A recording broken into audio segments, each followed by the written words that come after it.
Hi everyone. ஒரு சின்ன விஷயத்தை உங்களுக்கு பட்டுன்னு சொல்லிட்டு போயிடலாம் நினைக்கிறேன். நேற்று ராகுல் காந்தியினுடைய ப்ரெஸ் மீட், இந்தியாவுடைய சுதந்திர இந்தியாவின் வரலாற்றில் இவ்வளோ பெரிய ப்ரெஸ் மீட்டை நான் என் லைஃப்பில் நான் பார்த்ததே இல்லை.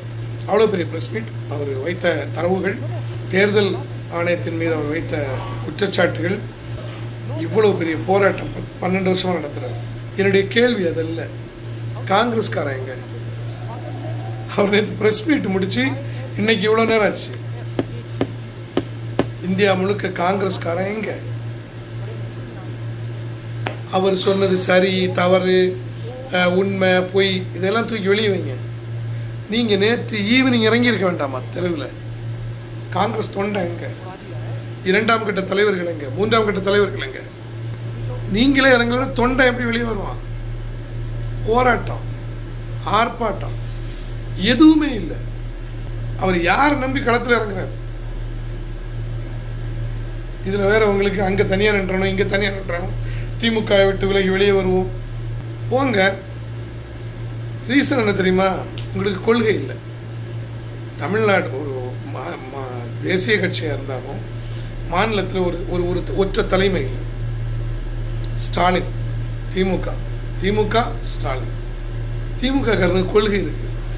இதே மாதிரி ஒரு ப்ரெஸ் மீட்டையோ இதே மாதிரி ஒரு பிரச்சனையோ இன்னைக்கு திமுக ஒரு தேசிய கட்சியாக இருந்திருந்தால் அங்கே ப்ரெஸ் மீட்டை வந்து ஸ்டாலின் நடத்துவார்.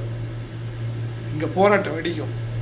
திமுகவுடைய அடிமட்ட தொண்டன்லேருந்து மூத்த தலைவர்கள், 2 மூத்த தலைவர்கள் வரை தெருவில் நின்று போராட்டம் நடத்துவாங்க. கோர்ட்டு கேட்கும் ஏன் அப்படின்னு. இன்னைக்கு கோர்ட்டு கேட்க வரல. ஏன்? அஃபிடவிட்டில் கையெழுத்து போடுன்னு தேர்தல் கமிஷனர் சொல்கிறார். எவ்வளோ விஷயம். நீங்கள் உயிர் இல்லாமல் இருந்தால் காங்கிரஸ் எப்படி வளரும்? காங்கிரஸ் எப்படி ஸ்ட்ராங்காக நிற்கும்? நீங்கள் எல்லாருமே தலைவர்கள், ஒவ்வொரு தொண்டரும் தலைவனாக இருக்கான். அதான் பிரச்சனை. வீட்டுக்குள்ளே இருப்பான்.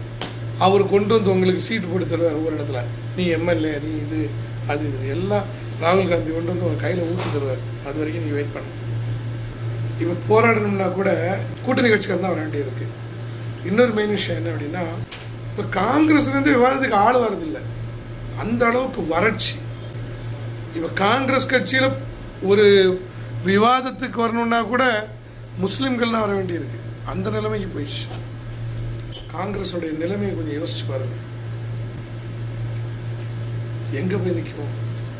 எப்படி உங்களை நம்பி ஒரு இந்த நாட்டை மீட்டெடுக்க போகிறாரு? யோசிங்க, ஒர்க் பண்ணுங்க. வெறுப்பில் பேசலை, வருத்தத்தில் பேசுகிறேன்.